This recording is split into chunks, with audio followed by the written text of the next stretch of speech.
Hi there and welcome to Gaining Vision. I'm Melanie. Have you subscribed to the channel yet?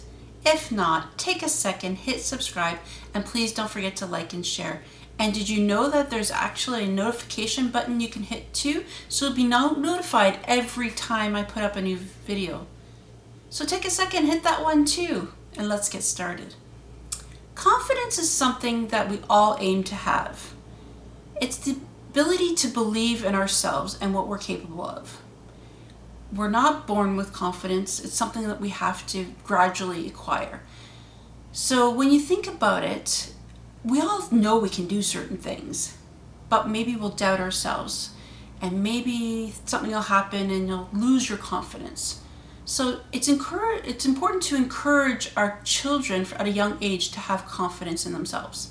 So that comes with positive reinforcement when they do something well by themselves. So an example is when your child starts to walk for the first time, you're probably going to be petrified that they're going to fall and hurt themselves.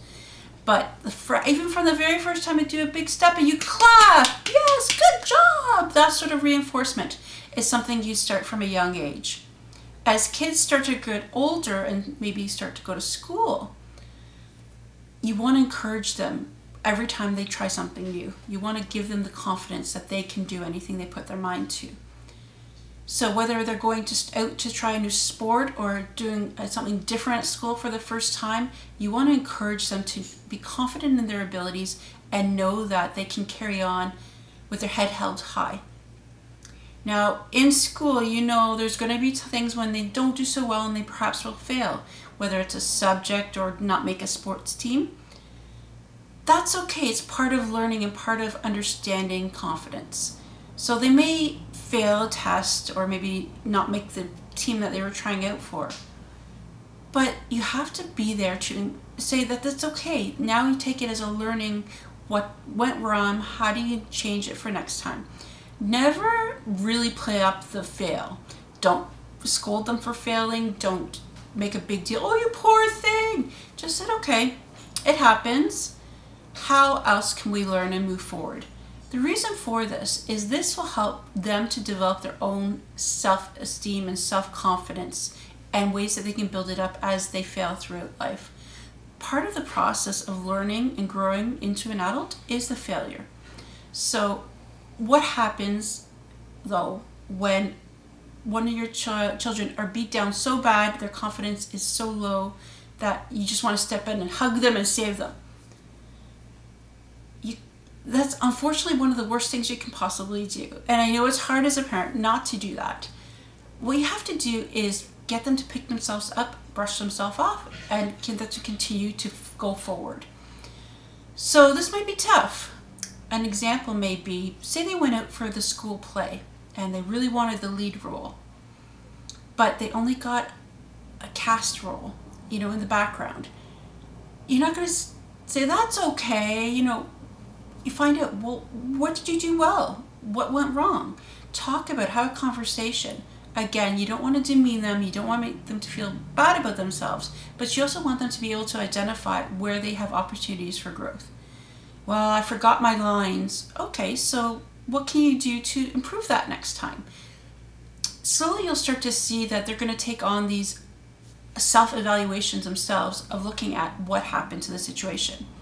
This is part of encouraging and increasing our confidence as an individual.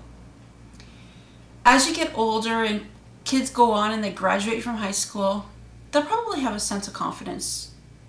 But every new situation may try their confidence. Maybe the first time going to post-secondary education or getting a job or going for a job interview. To this day, I get nervous going to a job interview.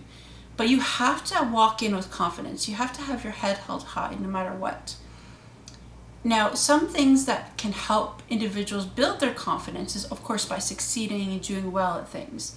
Identifying where your strengths and weaknesses are also very important to improve your confidence. Obviously, if you know you do something well, you're going to be confident at it. And then areas that you may need growth in, you need to focus on those. A great opportunity for families and others to encourage people to work on their confidence is by getting them to do extracurricular activities. Whether it's working on public speaking skills, learning having a hobby they really love, that they're good at, so that they're going to practice those skills that they're positive on. So we always have something to go back to if they're finding other areas that they're struggling in. Confidence can be tried even in the peer network. So when you have a popular girl and a group of girls that are very, very popular, and then a child that perhaps isn't part of the popular group. All the popular girls may have boyfriends and be, beautiful in the eyes of a younger kid that isn't part of that popular group. But the reality is, you want them to look at themselves and see themselves for what they're worth. It doesn't have to be about looks. It doesn't have to be about getting the straight A's all the time. It has to be about who they are as a person. Always finding the good in somebody and pointing it out so that they feel good about themselves. It all ties into self-worth and self-esteem, and then of course self-confidence. Now, on the other hand, confidence can go to the other extreme where you're overconfident, and this is also not a good thing, especially for young people. They have to find that balance, because when you're cocky or overconfident, you can think you can do everything. You don't have to study, you don't have to try hard, and this can be a downhill spiral. So really having those conversations about healthy confidence versus detrimental confidence. Because nobody likes a smart aleck and nobody likes a cocky person because they think they're all that and they're better than anybody else. But the reality is, a lot of times people act that way because they're insecure. Perhaps they want to come across as confident, but they're trying too hard and it's coming off in the wrong way. Back to going for that job interview. Part of what employers are watching for is that you are confident in your everything from the moment you walk in the door, from the way you present yourself, the way you look, the way you answer questions. So you want to be practicing all these skills leading up to that to show that you're confident. Active listening, appropriate answers to these questions, and making eye contact. That shows confidence. When you do the handshake when you first meet somebody, now I know COVID is happening, so maybe the handshakes won't be happening, but in a traditional interview, you go and you shake hands when you meet the boss. You want to have a firm handshake. You want to show that you're confident in what you're going to be saying.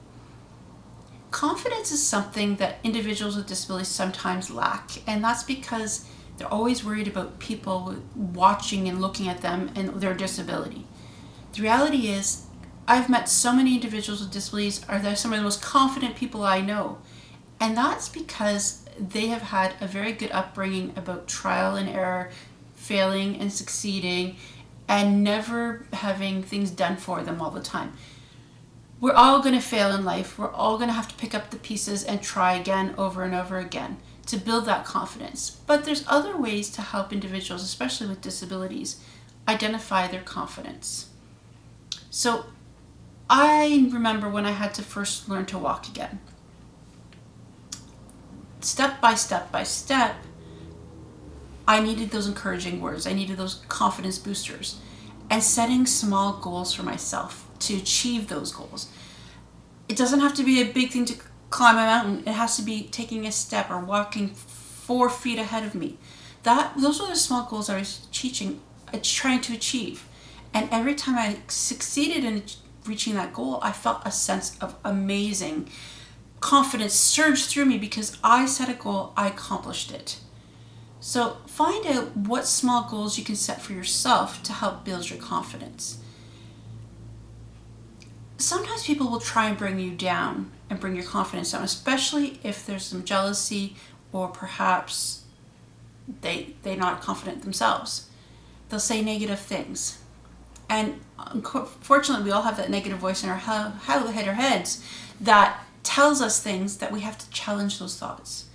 So to build your confidence, if you're having those negative thoughts in your head, I'm not good enough, or I'm not going to get this job because of blah, blah, blah, write them down on paper and then debunk them. I'm not going to get this job because I'm not qualified. Look at that. Is that true? Do you have the skill sets that they're looking for? Because a lot of what we're thinking in our heads or what other people are saying to make us feel less confident are actually absolute lies. So we want to encourage ourselves again to really look at what's important and focus on the end goal and debunk any of those negative thoughts that we may have or others may share with us. So let's recap. As kids, we want to encourage them to learn and grow about being confident, but not being overconfident. To appreciate confidence and to play the part. Walk with head held high, smile, eye contact, firm handshakes when appropriate, and also, most importantly, giving feedback. Feedback is important about confidence because how else are we going to know that we're doing something well to get that confidence if we're not getting feedback? But feedback has to be constructive criticism. It can't be, you do this well, but you suck at that. You need to say, you did this really well, but maybe try this differently next time. So these are all steps that will help build up confidence. And then as adults, we have to continue these steps, but individually, because we don't have necessarily our parents or our teachers to help guide us increase our confidence. So it comes to us about self-confidence. Confidence is key because even when you're meeting somebody for the first time, whether it's a relationship or work or school, they're going to tell if you're confident right off the bat. Again, there's a fine line between cocky and confident. You want to be confident because you want to know that you are capable of so much. Know your strengths, know your abilities, and focus from there. Other than that, confidence comes with time and practice, and it's a learned behavior. So practice it. Stay positive. During COVID-19, you may have lots of opportunities to think about what confidence means to you. Have you had opportunities to practice your confidence in the last few months? If not, get involved in activity online because you can build your confidence by talking to people online. Making that eye contact, articulating what you're trying to say appropriately, maybe at work, maybe with your friends. But practice, practice, practice will help increase your confidence. Until next time, please don't forget to subscribe to the channel and don't forget to like and share. See you then.